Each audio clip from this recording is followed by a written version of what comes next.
Peterborough, 1974. The nitrochemical plant explodes. This woman described the disaster 5 hours before it happened. Chicago, 1979, the crash of American Airlines Flight 191. David Booth claims he foresaw every detail in his dreams. Can some people really see into the future? April 1912, the Titanic tragedy was also predicted. What can explain such knowledge of things to come? Mysteries from the files of Arthur C. Clarke, scientist, writer and visionary. The scientist who invented the communication satellite, the writer of 2010, and now in retreat in Sri Lanka, the visionary who ponders the riddles of this and other worlds.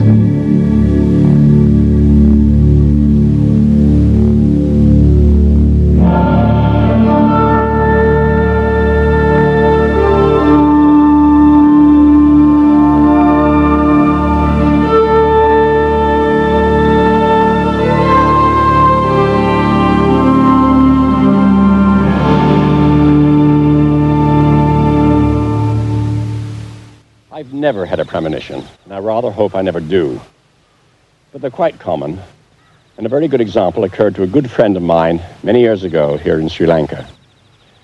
He was in charge of a brickworks here in the jungle, and one day when he was leaving for his office, the foreman came up to him and said, "Please, master, drive carefully. Something bad is going to happen."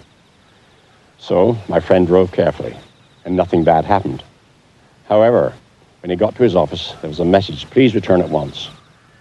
When he got back to the work site, he found that the foreman, the man who just warned him, was dead, killed in a freak accident. There'd been blasting at a quarry almost a mile away. A stone had been hurled this unprecedented distance, passed through a small gap in the roof, hit the man on the head, and killed him instantly. So he had seen an omen. What he had not seen was that it forecast his own death. Such cases are quite common and very puzzling. But do they really foretell the future? Chicago, May the 25th, 1979. Minutes after the crash of an American Airlines DC-10. 273 passengers are dead. The disaster shocked America. Yet 10 days earlier in Cincinnati, David Booth had foreseen it in a dream. I looked up in the sky and there's an American Airlines jet. I don't know what kind it was. I didn't know planes that well. And the first thing that struck me about it, you know, where I was and looking at it, was that it wasn't making the sound that it should. You know, for being so close to me, it should be louder than it was. It was flying like this, and then all of a sudden, it goes like this. It turns over on its back, and then goes straight down on the ground. He woke up one morning and he was in tears, very nervous, very upset. And I said, "Well, Dave, what is wrong?" And he says, "I've had this dream." He says, "I don't know where it is or what's going on." He said, "But the plane goes up in the air," and he says, "then it banks off to the right, goes down nose first, and explodes." And he says, "Everybody gets killed." And I said, "Well, Dave, it's just a dream." You know, I said, "Don't let it upset you. You know, everybody has dreams." And I thought about it all day, and, you know, what can I do about it? And I went home that night, and normal, everything. Went to sleep. Next day, it happened again. You know, and I woke up. I didn't cry this time. You know, I'm saying, you know, uh-oh, you know, what's going on here? Kept going on every night. Paul Williams of the Federal Aviation Administration was telephoned at Cincinnati Airport by a distraught David Booth on May the 24th. He remembers that phone call, the day before the crash. In his dream, what he reported to me was that the aircraft suddenly turned sharply to the right and then dived into the ground. And he described in great detail the explosion that he saw, and every time he described that, he became quite distraught because it was almost as if he was seeing death. The next night, David Booth saw this film of the air crash on the television news. The first thing that came on was the air crash in Chicago. You know, I'm looking at it, and I lost it then. You know, I'm looking at this thing, you know, this is what I've been dreaming about. You know, the whole thing. And I looked at Dave, and it was just like he turned white as a ghost. He was, you know, it's almost like in shock. Pictures snatched by an amateur photographer show how the plane crashed. It had lost an engine and rolled over before hitting the ground and exploding. When he learned the facts, Paul Williams realized that David Booth's dream was uncannily accurate. The coincidences between what David Booth told me on May 24th and what actually happened on May 25th were the airline was exactly correct. The type of aircraft was as he described, a large aircraft with an engine on the tail, which a DC-10 is. The aircraft was not making the right sound, and he described that to me on May 24th. Perhaps the most remarkable coincidence of the whole thing was the similarities of the maneuver that the plane made. It's a very unusual maneuver for a plane to make before crashing. Most of them crash with wings horizontal. They run into some obstruction, a mid-air collision, but the maneuver that David described was very unusual. As a matter of fact, it's the only one I've ever heard of a plane that size. Does Williams believe David Booth had a vision of the future? All I can say is I don't know. If David told me the plane was going to, a certain plane was going to crash, I certainly wouldn't get on the plane. 14 years before the Titanic sailed on her maiden voyage in 1912, writer Morgan Robertson had forecast her fate in a novel. Like Titanic, his ship, the Titan, hit an iceberg and sank. One passenger on the Titanic believes a premonition saved her life. Eva Hart, 7 years old in 1912, was emigrating to Canada with her parents. But her mother was convinced the ship was doomed. She begged her husband not to go on board, but he confidently brushed aside her fears. Eva remembers her mother's last-minute plea. When we were going up the actual gangway to get on this ship, she made yet another plea with him not to go.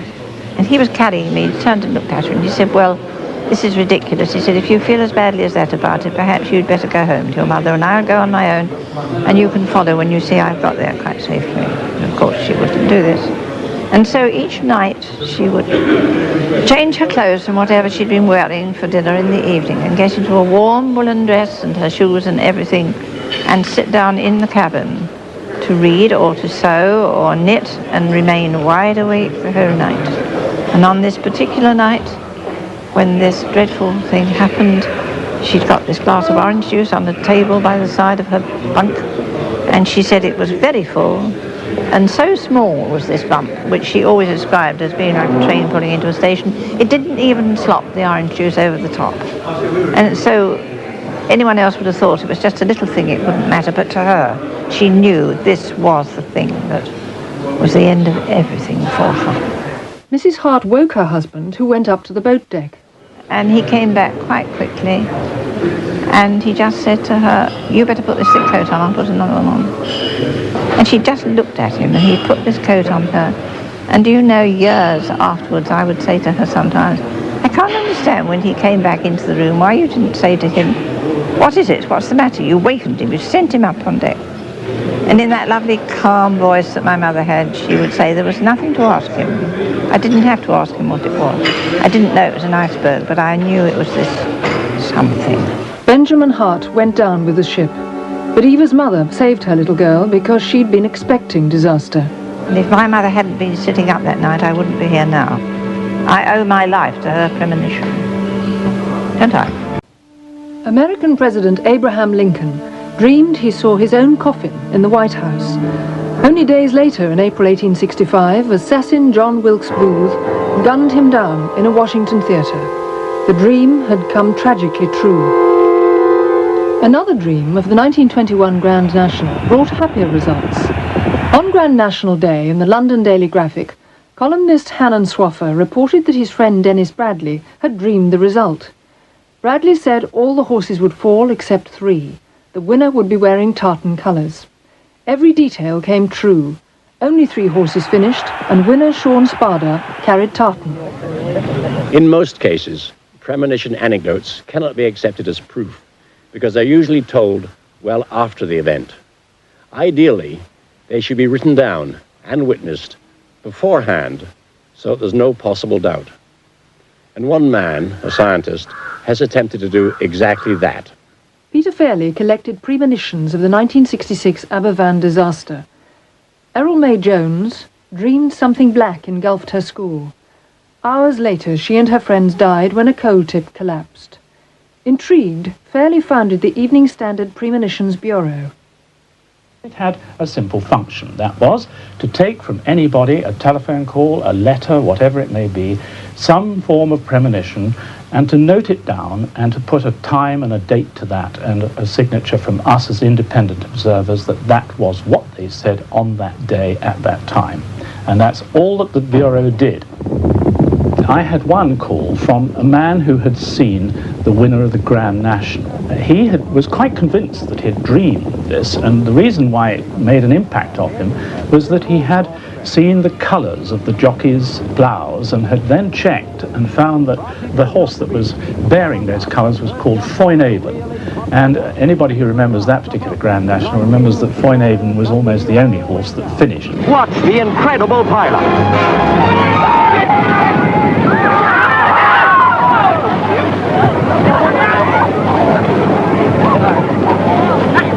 Out of the shambles, one horse appeared, complete with rider, Foinaven. A complete outsider at 100 to 1, Foinaven cruised home exactly as predicted.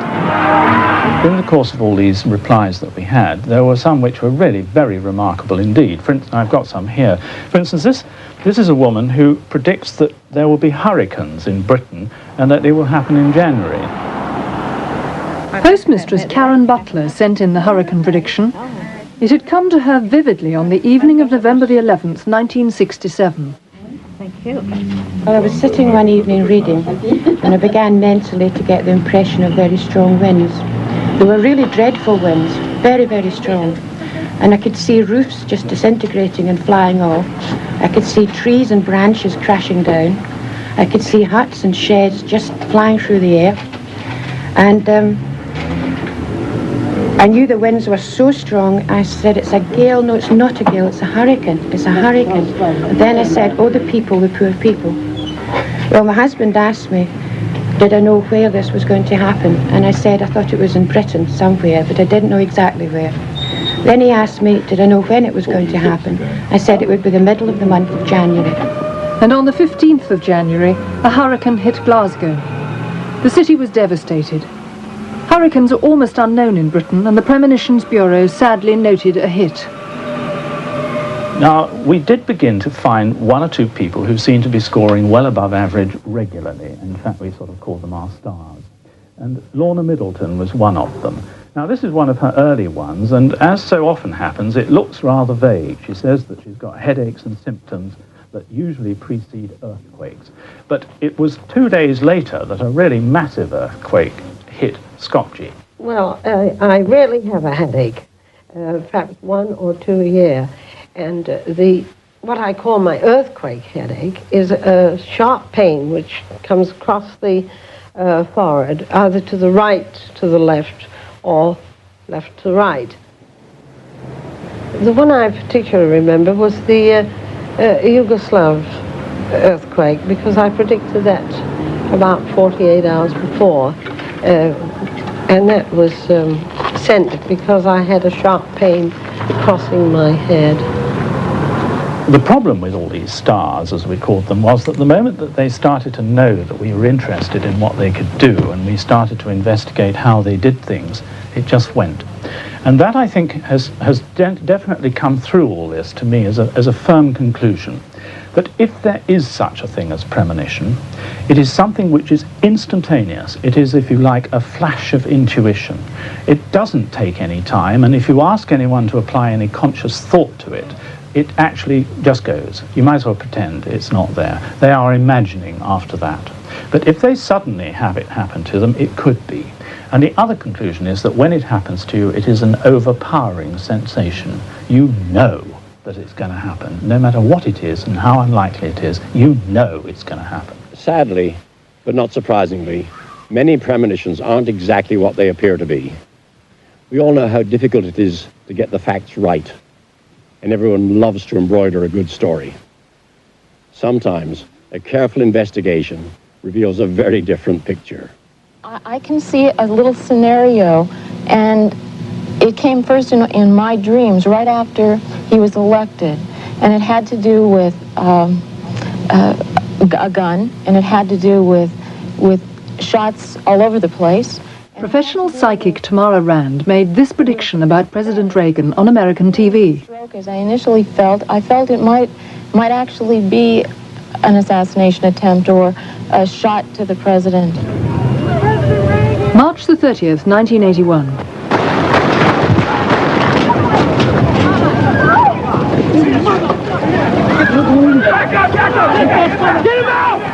Tamara Rand's prediction looked horribly accurate, yet appearances were deceptive. In fact, the recording was made not on January the 6th, but on March the 31st, 24 hours after the event.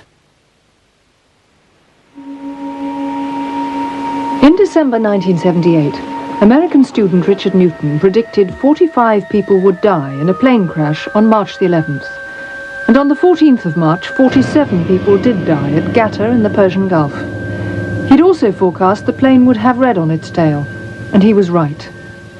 Yet Newton claimed no psychic powers. He'd just worked it out from statistics that anyone could find in books.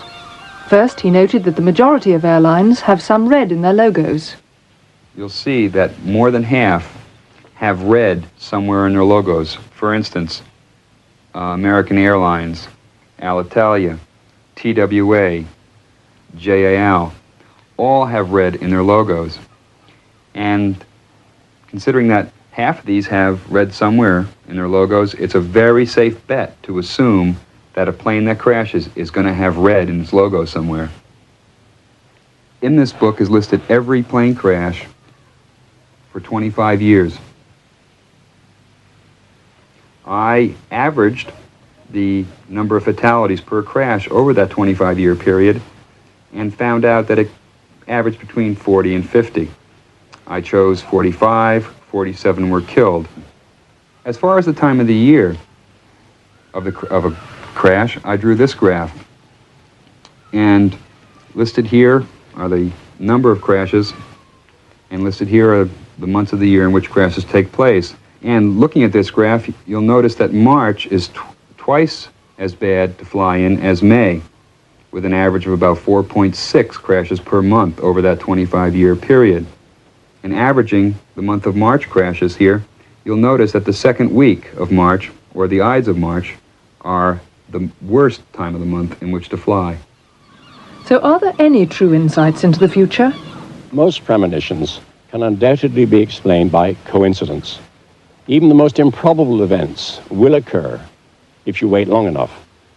The question is, how long is enough?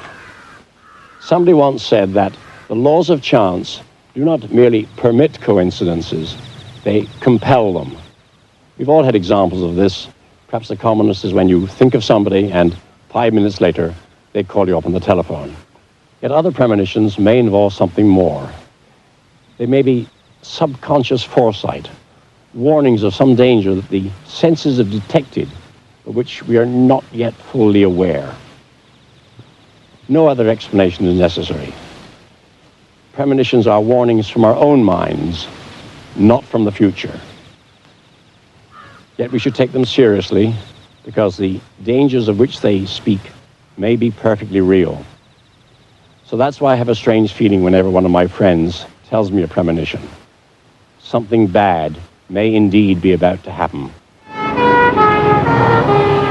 On June the 1st, 1974, the nitrochemical plant at Flixborough in Lincolnshire exploded. Disaster struck just before 5. Yet one woman claims she heard the details 5 hours earlier in a TV news flash which broke into the Saturday morning film. Leslie Brennan. At first I didn't really take much notice of it, because I was, waiting for it to finish quick so I can get on with the film. And then I heard them mention the name Flixborough near Grimsby. With that I listened a bit closer to it, and they said there'd been this terrible explosion at Flixborough. There'd been a number of people injured, a number of people killed. Leslie told her friend Peter East the news when he came to lunch. I walked down to Leslie's house, which would be about 12 when I got there. Just after we got in, Leslie told us, you know, that there'd been an explosion. It was flashed on television telling us about an explosion. And we thought no more about it until it came on the news at tea time and 10 o'clock. And then the reporters had said that it had happened at tea time. Well, we just sat back and laughed about it. You know, said, silly reporters got it wrong again, you know, typical. Dinner time, or so we thought. But the reporters hadn't got it wrong. The plant went up at 4:53. How could Leslie have known 5 hours ahead? Well, 5 hours difference from what Leslie had told us. Leslie had seen it at 12 o'clock time, and it happened 5 hours later. You know, we couldn't believe it. I remember my friend, I can see her face now. She looked at me and said, oh, you know, you told us about that at dinner time. I said, yes, I know. And I can remember feeling very, made me feel queer, very cold and shaky. And I can remember getting this shiver all the way through me. And really, I can't explain the feeling. It was unusual. In 1971, the submarine Artemis visited Grimsby. The sailors were soon after the local girls. Sandra MacDonald was one. I met one particular boy and we was with him for about 2 days till it sailed. And it sailed on the 17th, on the Thursday, it's June. And a week later, on the Wednesday, I had a dream on the night time. And in this dream, I saw big grey stones, which I thought, it was like a wall. And I thought that it was a harbour somewhere. And I actually saw the submarine sink. And I don't know how I knew, but there was 3 men trapped on board in the dream. The first person she told was her mother. She came down and she said, oh, Mum, I've had an awful dream. She said, the Artemis sank with 3 men aboard. So I said, well, don't worry too much. It's because they've gone away, you've had a good time. And then a week later, which was the 30th of June, the submarine did actually sink. I was laid in bed reading, waiting for her to come home, and the news flash came on the radio and said that the Artemis had sank. So when she came home from the dance, I called her into the bedroom and told her what had happened, and Sandra, that dream you had about the Artemis has come true. And she just broke down and cried, because I think I upset her. When it came true, I was absolutely heartbroken because it frightened me. I mean, I'd never had anything like that before, and at first I thought my mum was joking. Till when she saw how upset I was and everything else, and as I say, we sat up most of the night listening to the bulletins for the radio, me and my mum together, to see if anybody had died on it, because I thought it might be somebody I knew on board. Artemis had gone down in Portsmouth Harbour. The 3 men on board were rescued. 2 of them were indeed friends of Sandra MacDonald. She's still unnerved by the accuracy of her dream. I didn't really understand it at first. I'd heard about premonitions, but I always thought it was somebody else. I was quite sceptical about it, really. But obviously it does happen.